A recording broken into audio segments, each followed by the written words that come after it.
ಇವತ್ತು WWF ಸಂಸ್ಥಾಪನಾ ದಿನ. ಓಕೆ, ಈ ಸಂಸ್ಥಾಪನಾ ದಿನ ನ್ಯೂಸ್ ಪೇಪರ್ಸ್ ಇದ್ರ ಬಗ್ಗೆ ಕೊಡಲ್ಲ. ಏನಕ್ಕೆ ಅಂದರೆ news papers not current affairs are exam oriented topics. World wide fund for nature WWF ಅಂತಂದರೆ ನೋಡಿ, ಇದು it is not a UN agency, it is a independent international NGO. April 29, 1961 ಸ್ವಿಟ್ಜರ್ಲ್ಯಾಂಡಲ್ಲಿ ಆರಂಭ ಆಗುತ್ತೆ.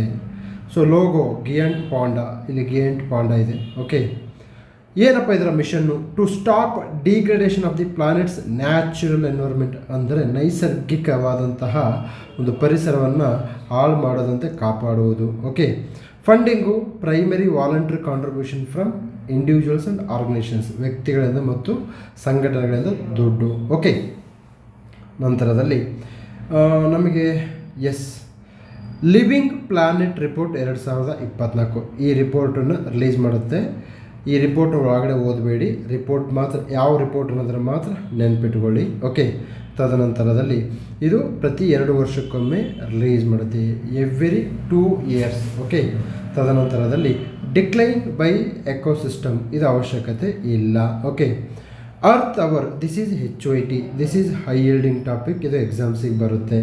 ಸೊ ಸಿಡ್ನಿಯ ಇಲ್ಲಿ ಆಸ್ಟ್ರೇಲಿಯಾ 2007 ಆರಂಭ ಆಗುತ್ತೆ. Last Saturday of the March 8:30ರಿಂದ 9:30 ಒಳಗಡೆ ಇದು ಕಂಡು ಬರುತ್ತೆ. ಇದು ಒಂದು ರೀತಿಯ ಏನಪ್ಪ ಅಂತಂದರೆ ಅನವಶ್ಯಕ ಲೈಟ್ಗಳನ್ನು 60 ನಿಮಿಷಗಳ ಕಾಲ ಸ್ವಿಚ್ ಆಫ್ ಮಾಡ್ತಕ್ಕಂಥದ್ದು. ಇದರಿಂದ ಪರಿಸರ ಬದಲಾವಣೆಗೆ ಸಂಬಂಧಪಟ್ಟ ಹಾಗೆ ಅವೇರ್ನೆಸ್ ಮೂಡಿಸ್ತಕ್ಕಂಥದ್ದು. So strategic conservation terms, traffic ಅಂತಕ್ಕಂಥದ್ದು ಅದು WWF, IUCN, TX2, ತದನಂತರ ಡೆಡ್ ಸ್ವಾಪ್, ಇವೆರಡು HOIT. Okay, traffic and TX2. ತದನಂತರದಲ್ಲಿ ನಮಗೆ ಈ UPSC ಪ್ರಿಲಿಮ್ಸ್ 2014ರಲ್ಲಿ ಅರ್ತ್ ಅವರ್ ಬಗ್ಗೆ ಕ್ವಶನ್ ಬಂದಿದೆ. ಆದ್ದರಿಂದ earth hour is HOIT, WWF is a HOIT. It's an initiative of UNEP and UNESCO ಅಲ್ಲ, it is the initiative of WWF. So ಆದ್ದರಿಂದ ಒಂದು ತಪ್ಪು, 2 ಸರಿ. ಸೊ ಹೀಗೆ ILD ಟಾಪಿಕ್ ತಿಳ್ಕೊಂಡ್ರೆ ಎಕ್ಸಾಮ್ಸ್ ಕ್ಲಿಯರ್ ಮಾಡ್ತಾರೆ. ಟಾಟಾ, ಬಾಯ್ ಬಾಯ್.